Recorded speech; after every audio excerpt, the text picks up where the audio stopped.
So hello aspirants, welcome to our channel. So ನಿನ್ನೆ 8th December ಅಂದು PDO exam ಏನು ನಡೆದಿತ್ತು for non HK students.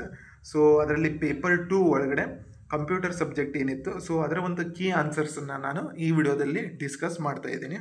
So first ಕ್ವಶನಿಂದ 35th question Kannada ಕ್ವಶನ್ಸ್ಗಳು ಇದು. Okay, so let us start with first question.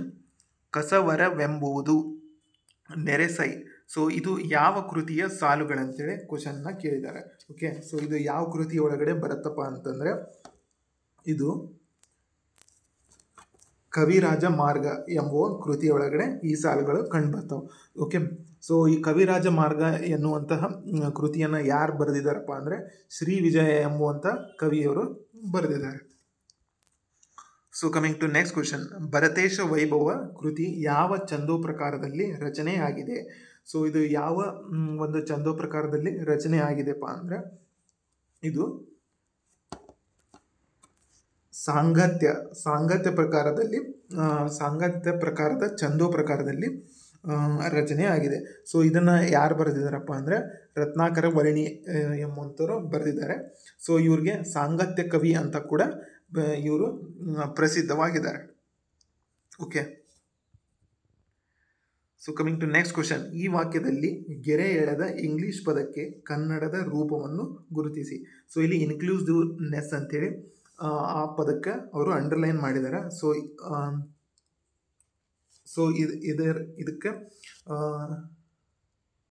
ಇದರ ಒಂದು ಕನ್ನಡ ರೂಪ ಏನಾಗ್ತದ ಅಂದರೆ ಇನ್ಕ್ಲೂಸಿವ್ನೆಸ್ ಅಂದರೆ ಒಳಗೊಂಡಿರುವಂತಹ. ಓಕೆ, ಸೊ ಇಲ್ಲಿ ಆಪ್ಷನ್ಸ್ಗಳನ್ನ ನಾವು ನೋಡ್ಬೋದು.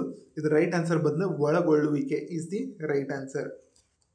ಓಕೆ, ಸೊ ಇಲ್ಲಿ ನೆಕ್ಸ್ಟ್ ನಾವು ನೋಡ್ಬೋದು ಒಳಗೊಳ್ಳದಿರುವಿಕೆ ಅಂದರೆ ಅದು ಎಕ್ಸ್ಕ್ಲೂಸಿವ್ನೆಸ್ ಆಗ್ತದೆ. ಸೊ ಇನ್ಕ್ಲೂಸಿವ್ನೆಸ್ ಅಂದರೆ ಒಳಗೊಳ್ಳುವಿಕೆ is the right answer. So fourth question. ಚಂಬು ಶಬ್ದವನ್ನು ಬಿಡಿಸಿದರೆ ಚೆನ್ ಪ್ಲಸ್ ಪೊನ್ ಚಂಬು ಆಗುತ್ತದೆ. ಇಲ್ಲಿ ಬರುವ ಚೆನ್ ಮೂಲಾರ್ಥ. ಓಕೆ, ಸೊ ಇಲ್ಲಿ ನಾವು ನೋಡೋದಾದರೆ ಪೊನ್ ಇದರ ಮೂಲಾರ್ಥ ಏನಾಗ್ತದಪ್ಪ ಅಂದರೆ ಇದು ಲೋಹ ಆಗ್ತದೆ. ಓಕೆ, ಪೊನ್ ಅಂದರೆ ಇದು ಲೋಹವಾಗ್ತದೆ. ಸೊ ಇಲ್ಲಿ ನಾವು ಈಸಿಲಿ ಕ್ಯಾನ್ಸಲ್ ಮಾಡ್ಬೋದು. ಅವರು ಕೇಳಿದ್ದು ಚೆನ್ ಅಷ್ಟೇ ಕೇಳಿದ್ದಾರೆ. ಸೊ ಚೆನ್ ಇದರ ಮೂಲಾರ್ಥ ಏನಾಗ್ತದೆ ಅಂದರೆ ಕೆಂಪು ಇಸ್ ದಿ ರೈಟ್ ಆನ್ಸರ್. ಸಹಜ ಪದದ ವಿರುದ್ಧ ಪದ. ಸೊ ನಾವು ಯೂಶುವಲಿ ಸಹಜ ಅದರ ವಿರುದ್ಧಾರ್ಥಕ ಪದವನ್ನು ಏನಂತ ಕರಿತೀವಿ ಅಂದರೆ ಅಸಹಜ ಅಂತ ಕರಿತೀವಿ. ಸೊ ಇಲ್ಲಿ ಆಪ್ಷನ್ ಒಳಗಡೆ ಅದಿಲ್ಲ. ಆದರೆ ಅದಕ್ಕೆ ನಿಯರ್ ಆಗಿರುವಂಥ ಆಪ್ಷನ್ ಯಾವುದಪ್ಪ ಅಂದರೆ ಕೃತಕ will be the right answer for this question. So ಕಟ್ಟು ಕಟ್ಟಾಳೆ ಈ ಪದವು ಏನಾಗ್ತದೆ ಅಂದರೆ ಇದು ಜೋಡಿ ಪದಕ್ಕೆ ಇದು ಉದಾಹರಣೆ ಆಗ್ತದೆ. Okay, so coming to next question. ಪುರಾತತ್ವ ಇಲಾಖೆಯು ಹಣದ ಮುಗ್ಗಟ್ಟಿನಿಂದ ಸಂಕುಚಿತವಾಯಿತು. ಗೆರೆ ಎಳೆದ ಪದದ ಸರಿಯಾದ ರೂಪ. ಸೊ ಇದು ಸ್ಪೆಲ್ಲಿಂಗ್ ಮಿಸ್ಟೇಕ್ನಿಂದ ಕೂಡಿದೆ, ಮುಗ್ಗಟ್ಟು ಎಂಬುವಂಥ ವರ್ಡ್. ಸೊ ಇದರ ರೈಟ್ ಫಾರ್ಮ್ ಏನಾಗ್ತದೆ ಅಂದರೆ ಮುಗ್ಗಟ್ಟು, ಥರ್ಡ್ ಆಪ್ಷನ್. ಓಕೆ, ಸೊ ಇಲ್ಲಿ ಗದ್ವತ್ ಐತಿ ಮತ್ತು ಟದ್ವತ್. So this will be the right answer. So coming to next question, 8th question. ತೋರು ಪದದ ಅರ್ಥ.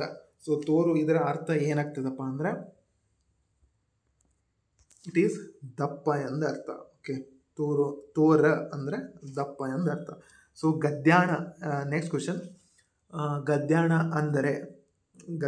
ಅಂದರೆ ಸೊ ಇದಕ್ಕೆ ಏನಂತಾರೆ ಅಂದರೆ ಇದು ಹಣದ ರೂಪಕ್ಕೆ ಗದ್ಯಾಣ ಅಂತ ಅಂತಾರೆ. ಸೊ ಇದು ಹಳೆಗನ್ನಡದಲ್ಲಿ ಗದ್ಯಾಣ ಅಂತೇಳಿ ಬಳಸ್ತಾರೆ. ಹಣದ ರೂಪವನ್ನು ಗದ್ಯಾಣ ಅಂತೇಳಿ ಬಳಸ್ತಾರೆ.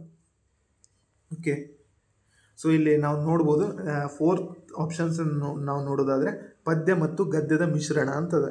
ಸೊ ಇದಕ್ಕೆ ನಾವು ಏನಂತೇವಪ್ಪ ಅಂದರೆ ಇದು ಚಂಪು ಕಾವ್ಯಕ್ಕೆ ನಾವು ಏನಂತೀವಿ ಪದ್ಯ ಮತ್ತು ಗದ್ಯದ ಮಿಶ್ರಣದಿಂದ ಕೂಡಿರುವಂತಹ ಇದಕ್ಕೆ ನಾವು ಚಂಪು ಕಾವ್ಯ ಅಂತ ಅಂತೀವಿ. So next 10th question. ನೇಸರು ಇದು. ಸೊ ನೇಸರು ಇಲ್ಲೇ ಅವರು ರೂ ಅಂತ ಕೊಟ್ಟಿಲ್ಲ. ಇದು ಹಳೆಗನ್ನಡದ ಒಂದು ಪ್ರಕಾರವಾಗಿರ್ತದೆ. ಸೊ ಮೊದಲೆಲ್ಲ ರೂ ಈ ಥರ ಬರೀತಿದ್ರು. ಸೊ ಇದು ಒಂದು ಯಾವ ಪದ? ಸಂಸ್ಕೃತ ಪದನೋ, ದೇಶಿ ಪದನೋ, ಪ್ರಕೃತಿ ಪದನೋ, ಪಾಲಿ ಪದನೋ?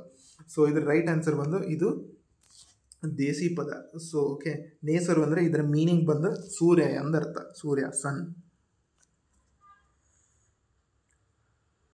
So coming to next question. ಸ್ಥಾನಪಲ್ಲಟವಾಗಿರುವ ಪದಗಳನ್ನು ಅರ್ಥಬದ್ಧವಾಗಿ ಜೋಡಿಸಿರಿ ಅಂತ ಇದೆ. ಸೊ ಇದನ್ನು ಅರ್ಥಬದ್ಧವಾಗಿ ಜೋಡಿಸಿದಾಗ ಏನಾಗ್ತದೆ ಅಂದರೆ ಮಧ್ಯ ಮತ್ತು ಉತ್ತರ ಭಾರತದ ವಿವಿಧ ಪ್ರದೇಶಗಳಲ್ಲೂ ಕೆಲವು ದ್ರಾವಿಡ ಭಾಷೆಗಳು ವ್ಯಾವಹಾರಿಕ ಭಾಷೆಯಾಗಿ ಚಾಲ್ತಿಯಲ್ಲಿವೆ. ಸೊ ಇದು ಯಾವ ಆಪ್ಷನ್ ಆಗ್ತದೆ ಹಂಗಿದ್ರೆ? ಇದು ಫಸ್ಟ್ ಆಪ್ಷನ್ ಆಗ್ತದೆ. RQPS is the right answer. So next question, ಡುಂಡುಂಚಿ ಎಂದರೆ? ಸೊ ಡುಂಡುಂಚಿ ಅಂದರೆ ಇದನ್ನು ವಾದ್ಯ ಅಂತ ಕೂಡ ಕರೀತಾರೆ. ಓಕೆ, ಸೊ ಇಲ್ಲಿ ಸ್ಟೂಡೆಂಟ್ಸ್ಗಳು ಕನ್ಫ್ಯೂಷನ್ ಮಾಡ್ಕೋಬಾರ್ದು, ದುಂಬಿ, ಕಡಾಯಿ, ನೇಗಿಲು ಅಂತದ. ಸೊ ಇದು ಇಂಥ ಕ್ವಶನ್ಸ್ಗಳಿಗೆ ನಿಮ್ಗೆ ಆನ್ಸರ್ ನೇರವಾಗಿ ಗೊತ್ತಿದ್ರೆ ಮಾತ್ರ ಇಂಥವಕ್ಕೆ ಟಿಕ್ಕನ್ನು ಹಾಕಿರಿ. ಸೊ ನೆಕ್ಸ್ಟ್ ಕ್ವಶನ್, ಚಕ್ಬಂದಿ ಪದದ ಮೂಲ. ಸೊ ಇದು ಯಾವ ಒಂದು ಲ್ಯಾಂಗ್ವೇಜಿಂದ ತೆಗೆದುಕೊಳ್ಳಲಾಗಿದೆ ಈ ಚಕ್ಬಂದಿ ಅನ್ನುವ ಪದ ಅಂಥೇಳಿ ಈ ಕ್ವಶನ್ ಅದ. ಸೊ ಇದನ್ನು ನಾವು ಪಾರ್ಸಿ ಲ್ಯಾಂಗ್ವೇಜಿಂದ ತೆಗೆದುಕೊಳ್ಳಲಾಗಿದೆ. ಓಕೆ, ಸೊ ಇವು ದೇಶೀಯ ಪದಗಳು ಮತ್ತು ಅನ್ಯ ದೇಶೀಯ ಪದಗಳಂತ ಏನು ಬರ್ತಾವೆ, ಸೊ ಅದರದ್ದು ರಿಲೇಟೆಡ್ ಅಂತ ಟಾಪಿಕ್ ಒಳಗಡೆ ಆರಿಸ್ಕೊಂಡಂಥ ಈ ಕ್ವಶನ್ ಇದು. 14th ಕ್ವಶನ್, ಧಾತುವಿಗೆ ಲಿಂಗ, ವಚನ, ಪುರುಷ ವಾಚಕಗಳನ್ನು ಸೇರಿಸುವ ಪ್ರತ್ಯಯ. ಸೊ ಯಾವ ಪ್ರತ್ಯಯ ಆಗ್ತದೆ ಅಂದರೆ ಇದು? ಸೊ ಇದು ರೈಟ್ ಆನ್ಸರ್ ಬಂದು ಅಖ್ಯಾತ ಪ್ರತ್ಯಯ is the right answer. So ಅಖ್ಯಾತ ಪ್ರತ್ಯಯವನ್ನು ಧಾತುವಿಗೆ ಲಿಂಗ, ವಚನ ಮತ್ತು ಪುರುಷ ವಾಚಕಗಳನ್ನು ಸೇರಿಸುವ ಪ್ರತ್ಯಯ ಈ ಅಖ್ಯಾತ ಪ್ರತ್ಯಯವಾಗಿರ್ತದೆ. ಸೊ ನೆಕ್ಸ್ಟ್ ಕ್ವಶನ್, ಕೋರಿಕೆ, ಹಾರೈಕೆ ಈ ಪದಗಳು ಯಾವ ಕ್ರಿಯಾಪದಗಳ ಗುಂಪಿಗೆ ಸೇರುತ್ತದೆ? ಸೊ ಕೋರಿಕೆ ಮತ್ತು ಹಾರೈಕೆ, ಸೊ ಇವು ಯಾವ ಟೈಪ್ ಆಫ್ ಕ್ರಿಯಾಪದ ಆಗ್ತವೆ ಅಂದರೆ ಇದು ವಿದ್ಯಾರ್ಥಕ ಟೈಪ್ ಆಫ್ ಕ್ರಿಯಾಪದ ಆಗ್ತದೆ. So coming to next question, 16th question, ಪರಿಮಾಣ ವಾಚಕಕ್ಕೆ ಉದಾಹರಣೆ. ಸೊ ಪರಿಮಾಣ ವಾಚಕಕ್ಕೆ ಯಾವುದು ಉದಾಹರಣೆ ಆಗ್ತದೆ ಅಂದರೆ 16th one, it is 4th, ಅಷ್ಟು, ಇಷ್ಟು. ಸೊ ಇಲ್ಲಿ ಸ್ಟೂಡೆಂಟ್ಸ್ಗಳು ಕನ್ಫ್ಯೂಷನ್ ಮಾಡ್ಕೋಬಾರ್ದು, ಇಲ್ಲಿ ಅಂತಹ ಇಂತಹ ಅಂತ ಇದೆ. ಓಕೆ, ಇದು ಪ್ರಕಾರವಾಚಕಕ್ಕೆ ಇದು ಉದಾಹರಣೆ. Okay, so coming to next option, 1, 6 ಇದು ಸಂಖ್ಯೆವಾಚಕ. ಇವು ಕೆಂಪು ಮತ್ತು ಬಿಳುಪು ಇದೇನಾಗ್ತದೆ ಅಂದರೆ ಇವು ಭಾವಸೂಚಕವಾದಂಥ ಉದಾಹರಣೆ ಆಗ್ತವೆ. ಅಷ್ಟು, ಇಷ್ಟು ಎಂಬುದು ಇದು ಪರಿಮಾಣ ವಾಚಕಕ್ಕೆ ಉದಾಹರಣೆ. So coming to next question, 17th question, ಛದ್ಮ ಇದರ ಸಮಾನಾರ್ಥಕ ಪದ. ಸೊ ಛದ್ಮ ಇದರ ಸಮಾನಾರ್ಥಕ ಪದ ಏನಾಗ್ತದೆ ಅಂದರೆ ವೇಷಾಂತರ. ವೇಷಾಂತರಕ್ಕೆ ನಾವು ಇನ್ನೊಂದು ಅರ್ಥ ಏನಪ್ಪ ಅಂದರೆ ಇದು ಛದ್ಮ. So coming to next question, 18th question, ಮೋಕ್ಷ ಇದರ ಸಮಾನಾರ್ಥಕ ಪದಗಳು. ಸೊ ಮೋಕ್ಷಕ್ಕೆ ಇನ್ನೊಂದು 2 ಸಮಾನಾರ್ಥಕ ಯಾವುದಾಗ್ತದೆ ಅಂದರೆ it is Kaivalya, Nirvana. Okay, ಅದು ರೈಟ್ ಆನ್ಸರ್. 19th ಕ್ವಶನ್, ವೃದ್ಧಿ ಇದರ ವಿರುದ್ಧ ಪದ, ಅಪೋಸಿಟ್ ವರ್ಡ್ಸ್ ಏನಾಗ್ತದೆ ವೃದ್ಧಿಗೆ ಅಂದರೆ ಇದು ರೈಟ್ ಆನ್ಸರ್ ಬಂದು ಕ್ಷಯ. ಕ್ಷಯ ಇದರ ವಿರುದ್ಧ ಪದ, ವೃದ್ಧಿ, ಕ್ಷಯ. So next question, 20th question, dash ಅಲ್ಲಿ ಸಪ್ತಮಿ ಪ್ರತ್ಯಯದಿಂದ ಗೆ ಚತುರ್ಥಿ ಪ್ರತ್ಯಯಕ್ಕೆ ಪಲ್ಲಟಿಸಿದರೂ ಅರ್ಥ ಕೆಡದ ವಾಕ್ಯವನ್ನು ಗುರುತಿಸಿ.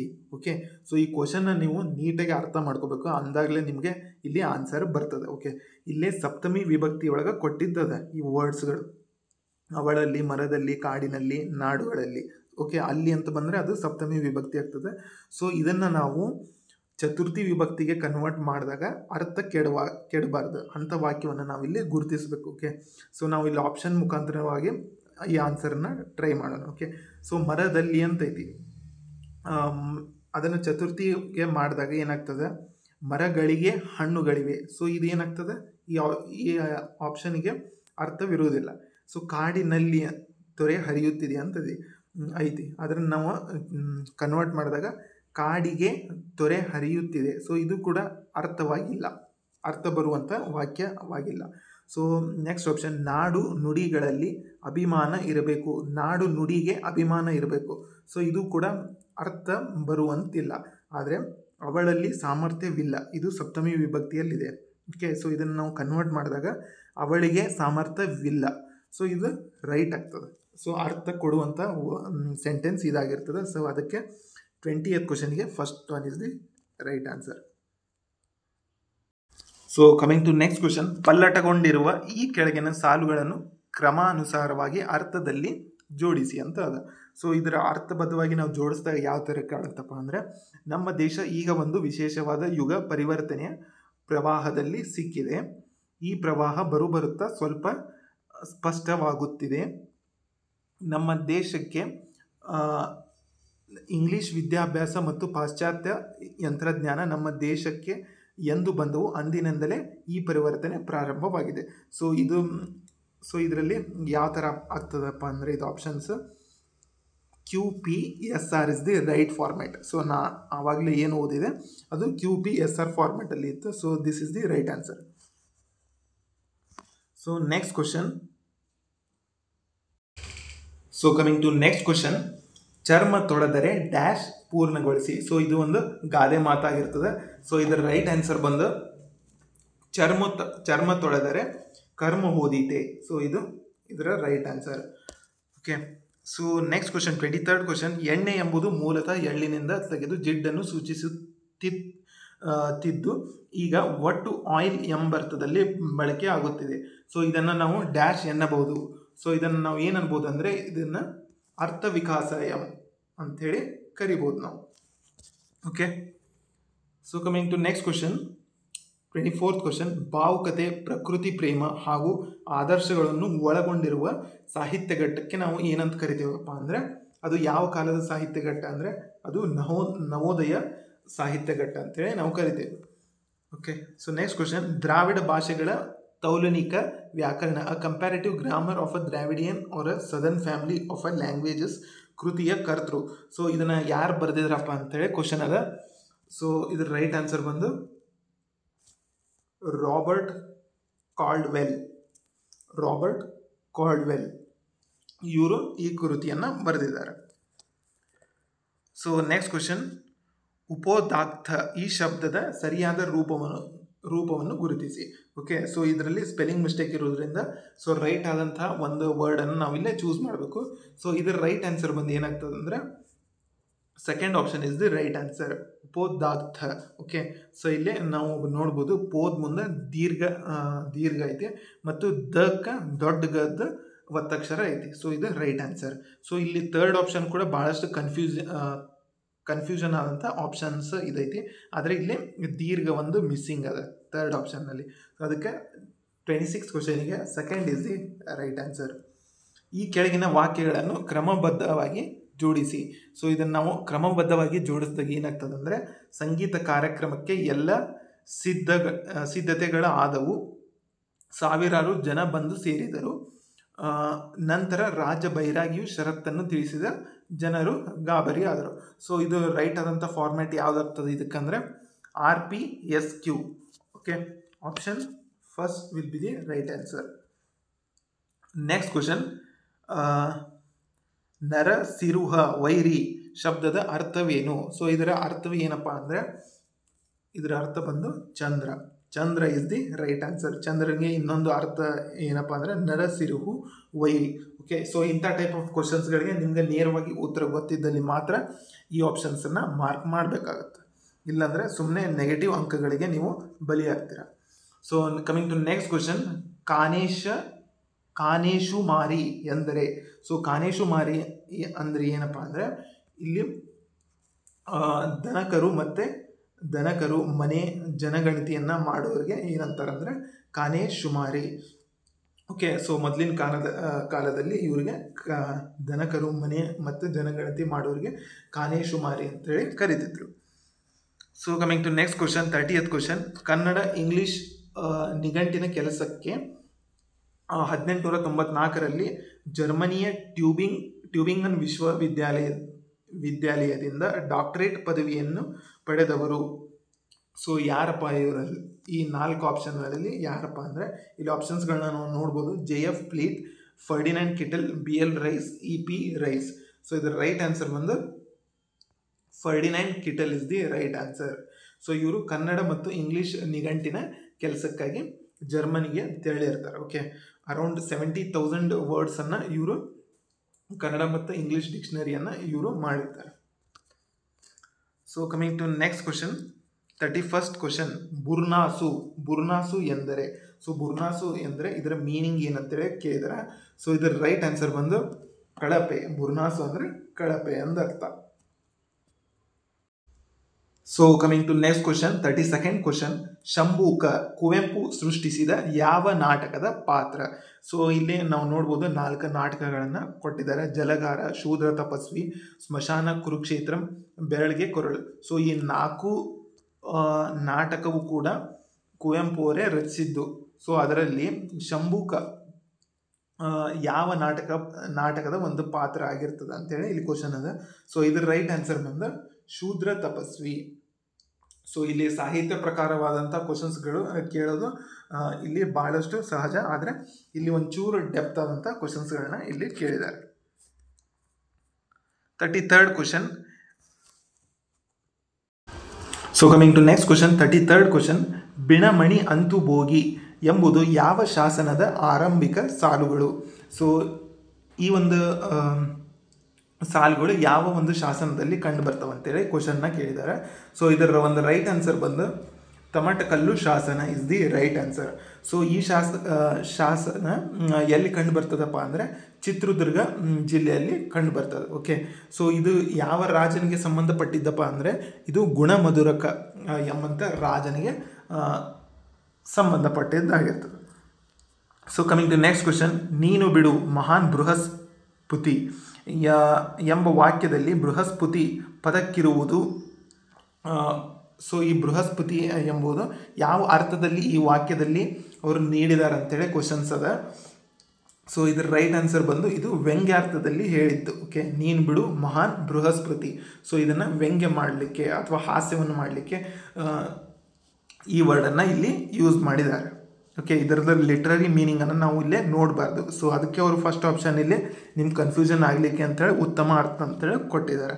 ಆದರೆ ಅದರ ಅರ್ಥ ಉತ್ತಮ ಅರ್ಥನೇ ಇರ್ಬೋದು, ಆದರೆ ಈ ವಾಕ್ಯದಲ್ಲಿ ಅದನ್ನು ವ್ಯಂಗ್ಯಾರ್ಥದಲ್ಲಿ ಬಳಸಿದ್ದಾರೆ. ಅದಕ್ಕೆ ಇದು option 3 is the right answer. ಗೆರೆ ಎಳೆದ ಪದದ ಸರಿಯಾದ ರೂಪವನ್ನು ಗುರುತಿಸಿ. ಉತ್ಕೃಷ್ಟವಾದದ್ದು. ಸೊ ಇಲ್ಲಿ ಸ್ಪೆಲ್ಲಿಂಗ್ ಮಿಸ್ಟೇಕಿಂದ ಇದು ಕೂಡಿರ್ತದೆ. ಸೊ ಇದರ ರೈಟ್ ಆನ್ಸರ್ ಬಂದು ಏನಾಗ್ತದೆ ಅಂದರೆ ಸೆಕೆಂಡ್ ಆಪ್ಷನ್ ಉತ್ಕೃಷ್ಟ ಇಸ್ ದಿ ರೈಟ್ ಆನ್ಸರ್. ಇಲ್ಲಿ ನೋಡ್ಬೋದು ನಾವು ತೂಕೆ ತಕ್ಕೆ ಊದ್ವತ್ತು ಅದ ಇಲ್ಲಿ ಈ ಕ್ವಶನಲ್ಲಿ, ಆದರೆ ತಕ್ಕೆ ಊದ್ವತ್ತು ಬರಲ್ಲ. ಓಕೆ, ತಕ್ಕೆ ಕ ಮತ್ತು ರು ದ್ವತ್ತು ಬರ್ತದೆ. ಅದಕ್ಕೆ ಉತ್ಕೃಷ್ಟ second option is the right answer. So ಇದಿಷ್ಟು ಕಂಪ್ಯೂಟರ್ ಸಬ್ಜೆಕ್ಟ್ ರಿಲೇಟೆಡ್ ಆದಂಥ ಕ್ವಶನ್ಸ್ಗಳಾಗಿದ್ದು. So totally 35 questions, 35 marks. So ಒಬ್ಬ ಈಸಿಯಾಗಿ ನಾವು 25 ಮಾರ್ಕ್ಸನ್ನು ಇಲ್ಲಿ ಸ್ಕೋರನ್ನು ಮಾಡ್ಬೋದಾಗಿತ್ತು. ಸೊ ಈ ಕ್ವಶನ್ ಪೇಪರ್ ಒಂದು ಮಾಡ್ರೇಟ್ ಲೆವೆಲ್ ಆದಂಥ ಒಂದು ಕ್ವಶನ್ ಪೇಪರ್ ಆಗಿತ್ತು. ಸೊ ಒಂದಷ್ಟು ಕ್ವಶನ್ಸ್ಗಳು ರಿಪೀಟ್ ಕೂಡ ಆಗಿದ್ದು, ಆದರೆ ಬರ್ತಾ ಎಕ್ಸಾಮದ್ದು ಡಿಫಿಕಲ್ಟಿ ಜಾಸ್ತಿ ಆಗ್ತಾನೆ ಹೋಗ್ತದೆ. ಸೊ ಡೆಪ್ತ್ ಕ್ವಶನ್ಸನ್ನು ಇಲ್ಲಿ ಅವರು ಕೇಳಿದರು. ಸೊ ಇದೇ ಥರ ಮುಂಬರುವಂಥ ದಿನದಲ್ಲಿ ನಾನು ಇಂಪಾರ್ಟೆಂಟ್ ವಿಡಿಯೋ ಸೀರೀಸ್ನ ಮಾಡ್ತಿರ್ತೀನಿ. ಸೊ ಇನ್ನೂ ಯಾರೆಲ್ಲ ನಮ್ಮ ಚಾನಲ್ನ ಸಬ್ಸ್ಕ್ರೈಬ್ ಮಾಡಿಲ್ಲ, please do subscribe. Thank you for watching. Thank you.